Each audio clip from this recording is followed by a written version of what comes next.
Hey, what's going on? You know who it is. You know what it is. All right, you guys, great news.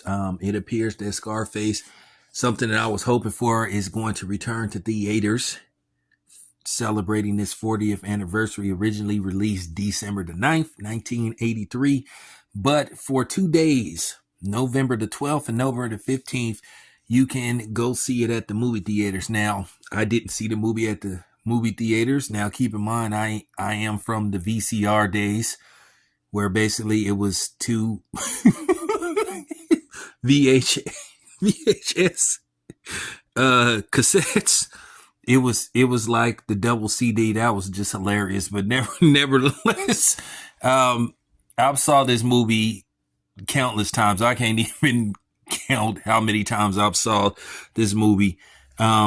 It's basically getting it through the mud, rags to riches tale of basically a guy who goes from being basically a nobody Cuban defective to basically a drug lord.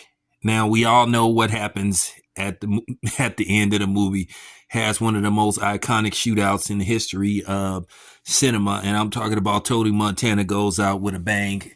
You know, we've all seen the movie, so no need to try to play the spoiler game. We know what happens at the end, but the movie at its time, keep in mind the movie was 2 hours and 50 minutes, but that movie went by so quick.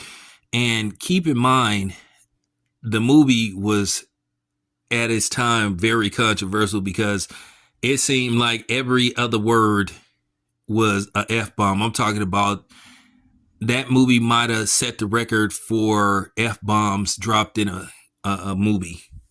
I mean, it's profanity laced and it's extremely violent.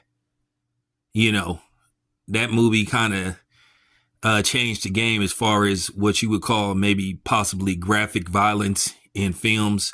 Now, keep in mind, Scarface was considered a flop at the theater originally, but then back then they had what you would call midnight showings, and then people saw the movie, and then it was one of them movies word of mouth, and then it just became a cult classic. I'm talking about scenes from the movie has been sampled numerous times.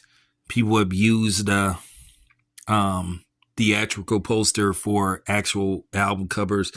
Tony Montana's voice, played by Al Pacino, has been featured on, countless rap songs. So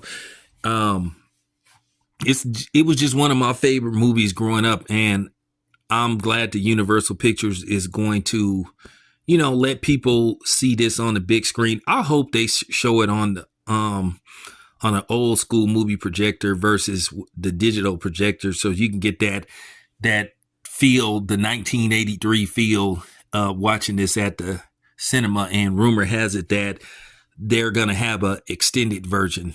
Basically, they're saying this movie is going to be the extended version, which is going to run around 3 hours and 30 minutes.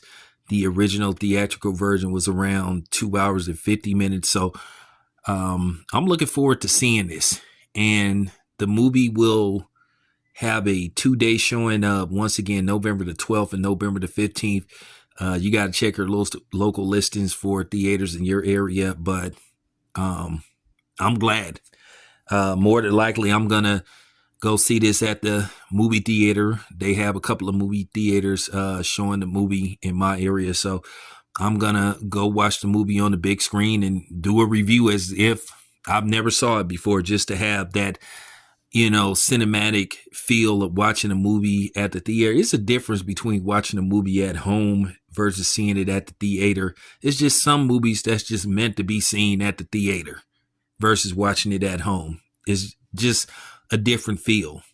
Nothing like watching a movie on the silver screen versus watching a movie at home. Some movies were just made to be seen at the theater. Movies like Die Hard and, The Dark Knight, but nevertheless, I'm looking forward to this. Anyway, it's your boy Town Biz. I'm out.